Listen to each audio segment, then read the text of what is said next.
저랑 요한복음 17장에 기록된 예수님의 기도를 살펴보고 계십니다.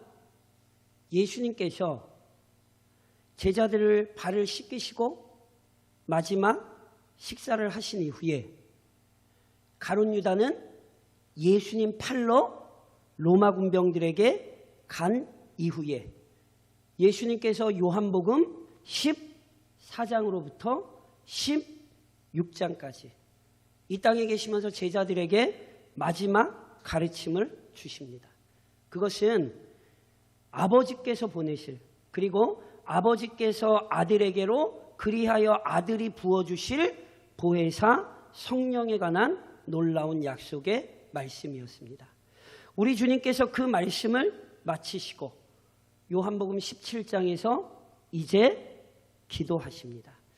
아버지의 약속의 말씀을 붙들고 앞으로 제자들에게 다가올 고난을 바라보시며 그 속에서 제자들이 어떻게 하나님의 나라를 일구게 될 것인가를 소망하시며 우리 주님 기도하십니다.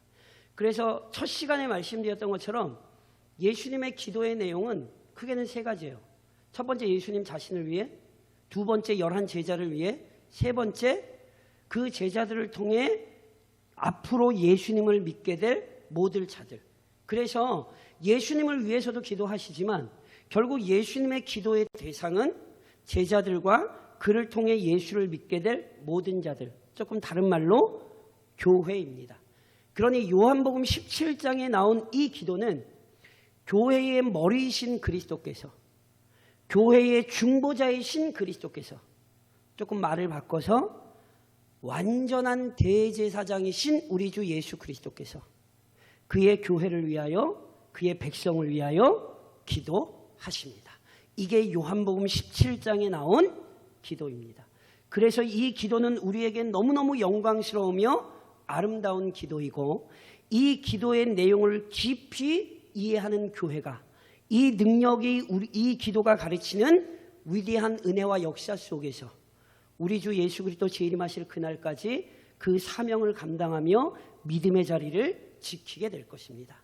그래서 저랑 살펴보시는 거예요. 지난 시간에 특별히 1절에서 예수님께서 어떻게 기도하셨는가의 모습을 저랑 살펴보셨어요. 보세요. 진짜 참으로 기도하는 사람은요, 우리 주님이 눈을 들어 하늘을 우러러보셨죠? 물리적인 하늘이 아니에요. 분명히 우리 하나님 하늘 보좌에 계시고 그곳에서 우리의 기도를 듣고 계십니다. 그 하나님께서 우리의 기도를 들으신다는 확신이 없이 기도하는 성도들 되시면 안 돼요. 이 시간에도 우리의 예배를 하나님이 받으신다는 확신 속의 예배를 드리셔야지, 그냥 아무 소망도 없이 그렇게 앉아 계신 예배가 되시면 안 되는 거예요. 게다가 우리 주님은 아버지께서 자기에게 맡기신 사명을 철저히 감당하는 것이 곧 그분을 영화롭게 할 뿐 아니라 결국 최종적으로 우리 주님의 영화로움을 통해 아버지 하나님이 영광 받으시기를 기도하셨죠. 우리 주님이 이미 이 땅에 있으면서 가르치셨어요. 기도의 원칙을. 먼저 뭘 구하셔야 돼요? 그의 나라와 그의 의를 구하라. 그러니 사랑하는 성도 여러분, 먼저 그의 나라와 그의 의, 먹든지 마시든지 무엇을 하든지 하나님의 영광을 구하는 성도가 되십시오. 우리 주님이 친히 먼저 그 모습을 보이셨고 그의 교회에게 이와 같은 기도의 자세를 가르치신 거예요. 더 나아가서 우리 주님이 이렇게 기도하셨어요. 아버지께서 아들에게 주신 모든 사람에게 영생을 주게 하시려고 만민을 다스리는 권세를 아들에게 주셨음이로소이다.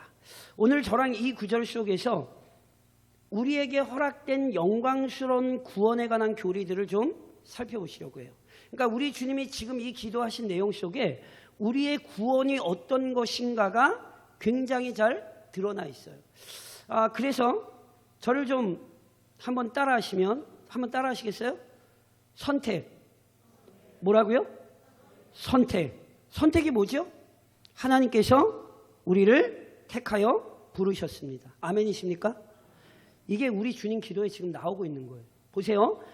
아버지께서, 하나님께서 아들에게, 예수님에게 주신 모든 사람에게 뭘 주게 하시려고요? 영생을 주게 하시려고. 자, 보세요. 아버지 하나님께서 뭘 주시냐 하면 영생을 주세요. 하나님이 조금 다른 말로 구원을 주세요. 아멘이세요? 그럼 하나님이 누구에게 구원을 주시는데요? 오늘 본문에 분명히 이렇게 표현됐어요. 아들에게 주신 모든 사람.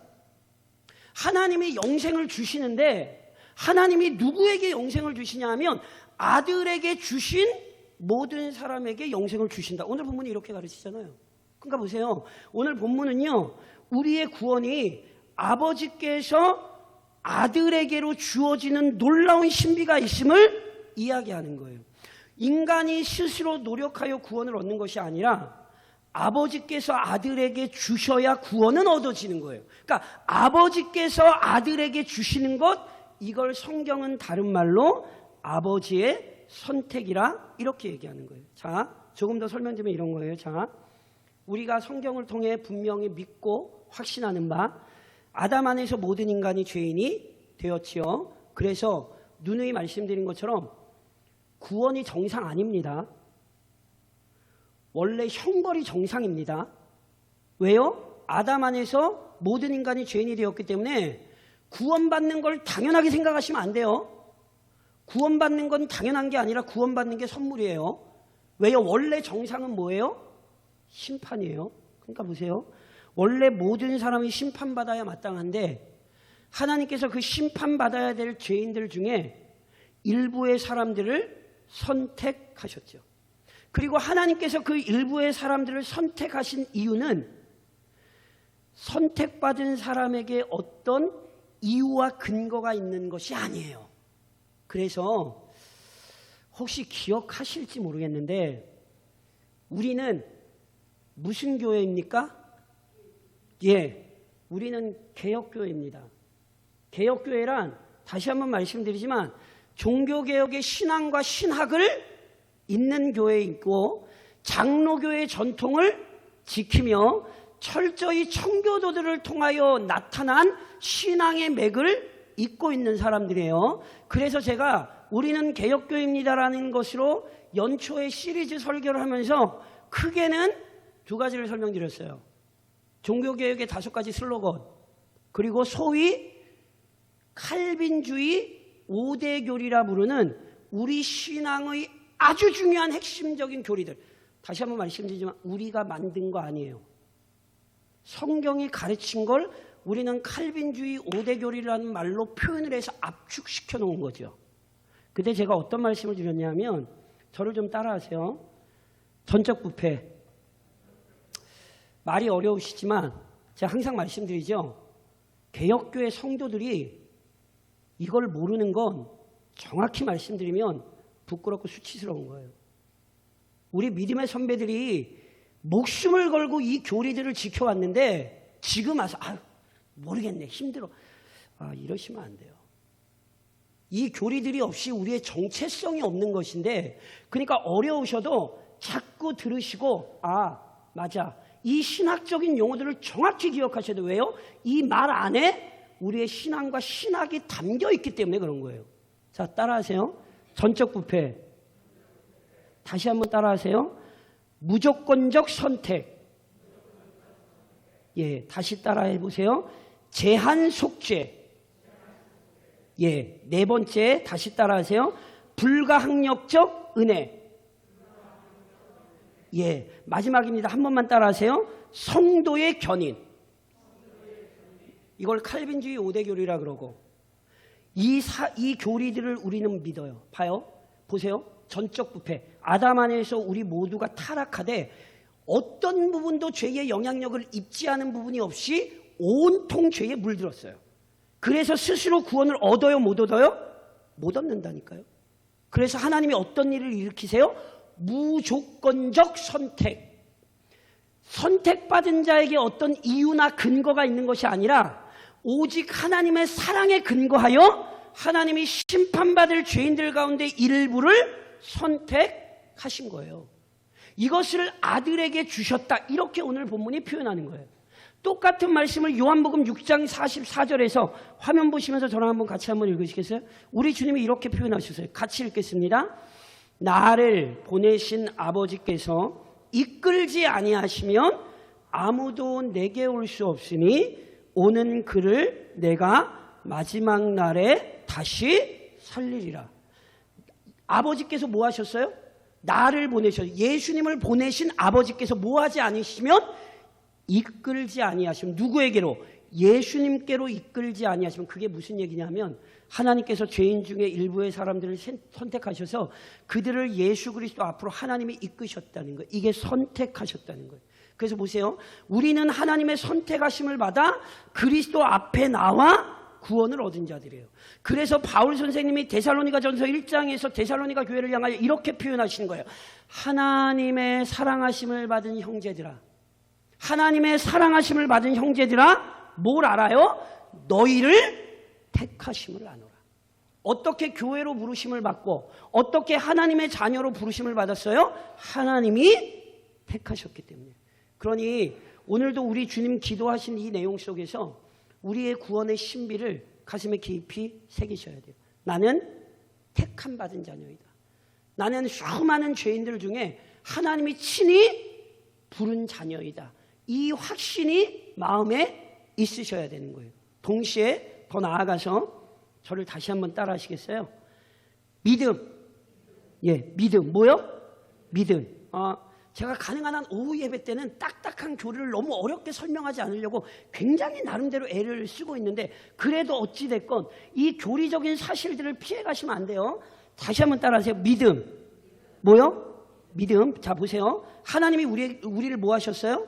선택하셨어요. 그게 아버지께서 아들에게 주신 거예요. 그런데 단순히 아버지께서 아들에게 주신 것이 선택만이 아니라 아버지께서 아들에게 주셨을 때에 아들에게로 보냄받은 자들에게 반드시 나타나는 증거가 있으니 그것이 바로 믿음이에요.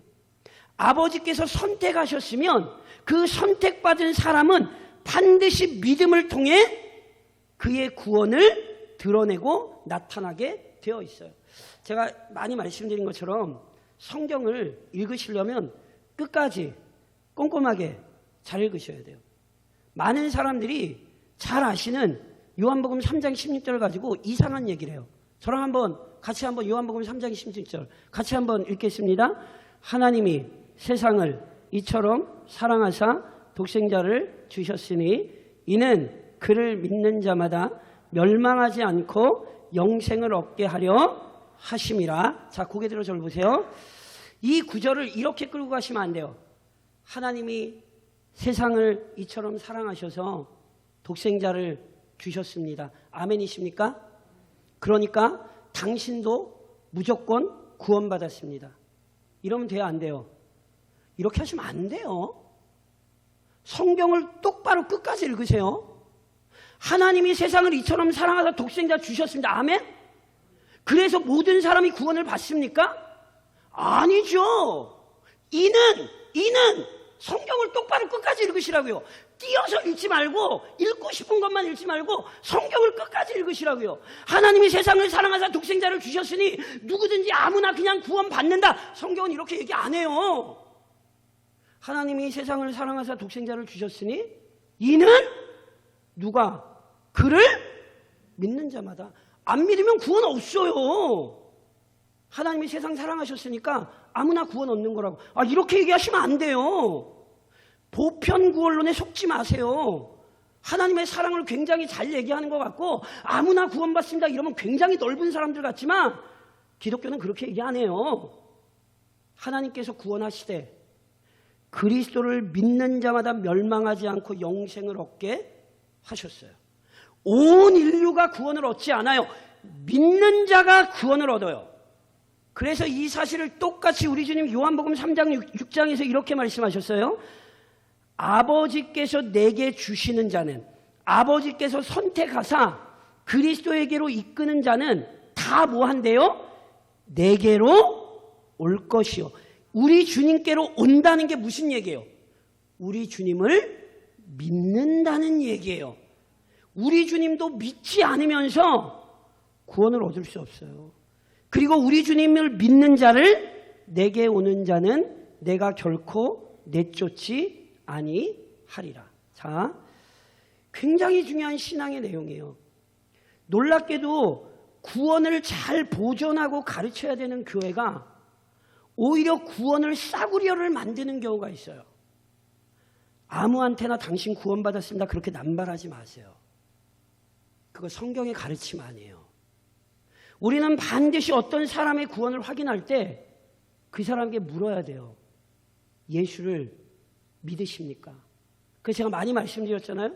놀랍게도 미국 사람들의 90%가 교회를 안 다니는데도 자신은 죽고 나면 천국 갈 거라고 확신을 한대요. 예수를 안 믿는데도 자기는 천국 갈 거라고 확신을 한다고요. 우리나라 사람들이라고 다를까요? 아마 전혀 그러지 않을걸요? 나는 예수님은 잘 모르는데 그냥 천국 갈 것 같아. 이렇게 얘기하시면 안 돼요. 예수를 모르는 자에게 천국은 없습니다. 그리고 이 말씀을 조금 더 자세하게 풀면 이런 거예요. 자, 예수님을 믿는다라고 하는 건, 예수님을 믿는다고 하는 건 크게는 두 가지로 설명이 가능해요. 우선 첫 번째, 예수님을 믿는다는 건 예수님의 인격을 믿는 거예요. 그리고 이걸 조금 더 다시 설명드리면 예수님이 하나님의 아들이요 유일한 구원자라는 사실을 내가 확신하고 받아들이는 거예요. 이게 예수님을 믿는 거예요. 아, 예수님 착한 사람이시죠. 아, 예수님 좋은 사람이시죠. 아, 예수님 훌륭하게 사셨지요. 아니요. 그거 믿음 아니에요. 예수님은 한낱 도덕 교사나 철학 교사가 아니에요. 예수님은 유일한 구원자로 오셨지. 그래서 예수를 믿는다라고 할 땐 예수님이 나를 흉악한 죄에서 구원하신 하나님의 아들이십니다. 라는 분명한 고백이 있는 거예요. 요한복음 20장에서 그래서 요한 사도가 복음서를 쓴 이유를 이렇게 밝혀요. 오직 이것을 기록하면, 저랑 지금 살펴보시는 이 요한복음을 기록하면 너희로 예수께서 하나님의 아들 그리스도이심을 믿게 하려 하며 또 너희로 믿고 그 이름을 힘입어 생명을 얻게 하려 함이니라. 예수를 믿는다는 건 다시 한번 말씀드리지만 그분이 하나님의 아들이고 나의 구원자라는 사실을 정확히 믿고 고백하는 거예요. 성도들에게는 항상 이 믿음이 있어야 돼요. 누가 묻든지 저는 예수님이 제 구원자라는 사실 저는 확신합니다. 고백하실 수 있어야 돼요. 그게 진짜 믿음이에요. 동시에 예수님을 믿는다는 건 두 번째로 예수님의 인격을 믿을 뿐 아니라 예수님의 사역 또는 예수님께서 행하신 일을 믿는 거예요. 자, 요한복음 3장에서 우리 주님 니고데모와 말씀하시면 이런 예를 들으셨어요. 저랑 같이 한번 읽으시겠어요? 화면 보시면서 모세가 광야에서 뱀을 든 것 같이 인자도 들려야 하리니 이는 그를 믿는 자마다 영생을 얻게 하려 하심이니라. 자, 보세요. 예수님을 믿는다는 건 뭐냐 하면 모세가 광야에서 뱀을 든 것 같이 인자가 들린 것을 믿는 거예요. 자, 모세가 광야에서 뱀을 든 사건은 민수기에 나오는 기록이에요. 이스라엘 백성들이 어느 날 에돔 땅을 둘러 돌아가는 것 때문에 마음이 너무 상했어요. 그래서 또 하나님을 막 원망했어요. 그때 광야에 많은 게 불뱀이잖아요. 어리석게 하나님을 원망하던 자들에게 불뱀이 와서 막 물어 죽였어요. 그때 하나님께서 불뱀에 물려 죽어가던 자들이 생명을 얻을 수 있는 방법을 하나 주셨는데 모세가 놋뱀을 만들고 그 놋뱀을 지팡이에 달아 높이 들어요.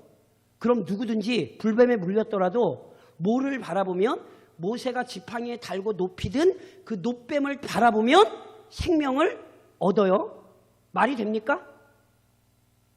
예, 말은 안 되죠. 그렇죠? 말은 안 되는데 이게 하나님의 구원의 은혜예요. 하나님께서 놋뱀을 바라보는 자마다 살리라 하셨으면 살아요, 안 살아요? 살아요. 이걸 절대로 잊으시면 안 돼요. 말씀은 우리의 논리를 뛰어넘는 거예요. 우리의 논리로서 이해할 수 있는 거라면 그것은 하나님이실 수 없어요. 하나님께서 그렇게 정하신 것이면 우리에겐 그게 능력이 되는 거예요. 마찬가지예요. 모세가 이스라엘 백성에게 뭘 보인 거냐면 하나님께서 정하신 방법을 따르라. 그러면 너희가 생명을 얻는다. 이게 모세가 광야에서 뱀을 튼 거예요. 마찬가지예요. 하나님께서 우리에게 방법을 정하셨어요. 어떤 방법? 구원 얻을 방법. 그 방법이 뭐예요?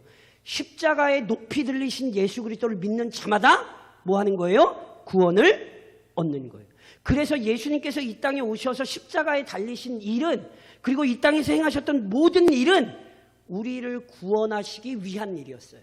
우리는 예수님이 하나님의 아들이라는 것을 믿을 뿐 아니라 예수님이 실제로 하나님의 아들로서 우리를 위한 구원의 모든 일을 행하셨다는 사실을 믿는 거예요. 그래서 보세요. 그리스도인들에겐 구원의 확신이 명확할 수밖에 없어요. 왜냐하면 구원의 근거가 나에게 있는 게 아니라 누구에게 있어요? 예수님에게 있는 거예요. 예수님이 하나님의 아들이고 예수님이 실제로 우리를 위하여 십자가에 높이 들리셨기 때문에 하나님이 그것을 믿는 자마다 구원을 얻을 거라 약속하셨기 때문에 예수님에게 근거가 있고 하나님의 말씀에게 근거가 있어서 누구든지 예수를 믿는 자마다 구원을 얻는 거죠.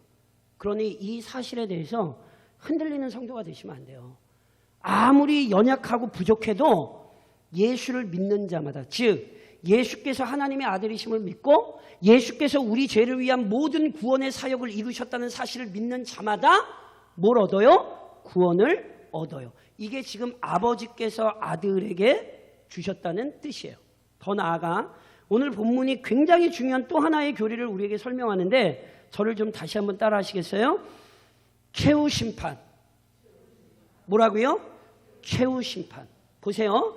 아버지께서 아들에게 주신 모든 자에게 영생을 얻게 하시려고 예수님께서 영생을 위한 모든 일을 하셨을 뿐 아니라 오늘 하반절에 보면 이런 말씀이 있어요. 만민을 다스리는 권세를 아들에게 주셨음이로소이다. 우리 주님에게 하나님이 어떤 권세를 주셨대요?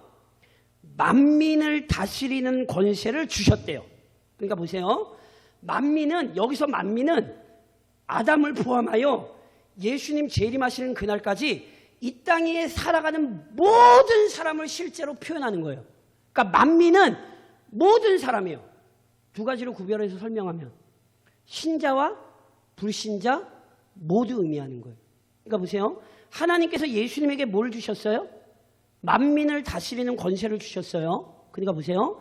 예수님은 이 권세를 가지고 하나님께서 선택하사 예수님에게로 이끈 자를 우리 주님이 뭐 하시냐면 반드시 구원을 얻게 하세요. 아멘이세요?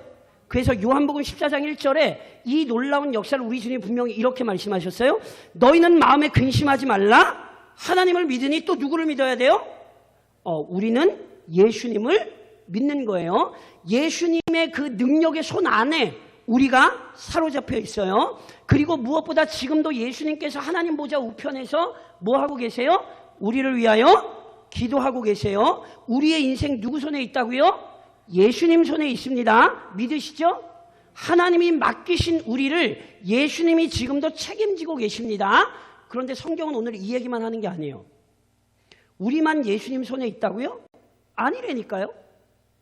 만민이 예수님 손에 있어요. 신자만 예수님 손에 있는 게 아니라 만민도 불신자도 예수님 손에 있어요. 안 믿겨지시죠? 그런데 이게 결국 확인되는 날이 있어요. 그게 언제인 줄 아세요? 요한복음 5장에 보면 우리 주님 이렇게 말씀하세요. 또 인자됨으로 말미암아 아들됨 또는 하나님의 유일한 중보자됨으로 말미암아 예수님이 뭘 가지고 계세요? 심판하는 권한을 주셨느니라. 이를 놀랍게 여기지 말라. 무덤 속에 있는 자가 다 그의 음성, 우리 주님의 음성을 얘기해요. 우리 주님의 음성을 들을 때가 오나니 선한 일을 행한 자는 생명의 부활로, 악한 일을 행한 자는 어떤 부활이요? 심판의 부활로 나아올 거예요. 보세요. 만민이 지금 우리 주님 손 안에 맡겨져 있어요. 지금 세상 사람들은 그걸 몰라서 막 살고 있는데 만민이 우리 주님의 손 아래에 있다는 사실 조만간 확인돼요. 언제? 우리 주님에게 심판하는 권한을 주셨고 우리 주님이 그 영광의 권한을 가지고 이 땅에 재림하사 모든 인간을 불러내실 거예요. 그래서 선한 일을 행한 자는 생명의 부활로, 악한 일을 행한 자는 심판의 부활을 맞게 될 거라고요. 그래서 디모데후서 4장에서 바울 선생님 역시 어떤 고백을 하신 줄 아세요? 하나님 앞과 살아있는 자와 죽은 자를 심판하실, 살아있는 자와 죽은 자를 뭐 하세요? 심판하실 그리스도 예수 앞에서 그가 나타나실 것과 그의 나라를 두고 엄히 명하노니. 바울 선생님이 왜 그토록 복음을 위해 교회를 위해 헌신하며 살았는지 아세요? 살아있는 자와 죽은 자를 심판하실 그리스도께서 나타나실 것을 알았거든요. 만민이 우리 주님 손에 맡겨져 있고 그 만민에 대한 완전한 권세를 시행하실 일이 있다는 사실을 바울 선생님은 아셨기 때문에 심판하실 그리스도 예수 앞에서 그분의 나타나실 것을 기억하며 바울은 헌신하며 살았고 우리 모든 믿음의 선배들이 그 헌신 속에 살았다는 사실을 성경의 기록이 우리에게 가르치죠. 그런지 보세요. 사랑하는 성도 여러분, 오늘도 우리는 이 주님의 기도 속에서 선택하시고 믿음으로 우리를 부르셔서 그 재림 앞에 세우시는 하나님의 섭리를 기억해야 돼요.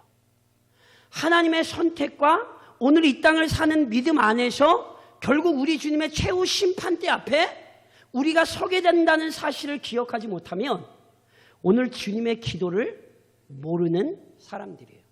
그래서 우선 뭐 하셔야 되냐면 저를 좀 한번 따라 하시겠어요? 복종하자. 뭐라고요? 복종해야 돼요.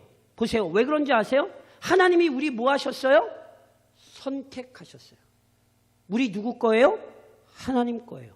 그리고 선택하셨을 뿐 아니라 우리 안에 분명한 믿음을 갖게 하셨죠. 우리가 뭘 믿어요? 예수님이 유일한 하나님의 아들이심을 믿고 예수님께서 우리를 위하여 그 모든 구원의 일을 행하셨다는 사실 믿으세요? 안 믿으세요? 믿으시죠. 그러니 그분의 권위 아래 복종하셔야 돼요. 세상 사람들은 만민을 다스리는 그분의 권세를 몰라서 지금도 주님을 부인하지만 우리는 만민을 다스리는 권세를 그리스도께서 가졌다는 사실을 알잖아요. 그래서 보세요. 요한복음 10장에서 우리 주님이 아주 분명한 증거를 말씀하세요. 저랑 같이 한번 봉독하시겠어요? 이거 아주 분명한 증거예요. 같이 읽겠습니다. 내 양은 내 음성을 들으며 나는 그들을 알며 그들은 나를 따르니. 선택의 은혜를 입고 믿음의 능력을 경험한 성도는 만민을 다스리는 권세를 가지신 그리스도의 음성을 들어요, 안 들어요? 들어요. 음성 듣기만 해요? 아니에요.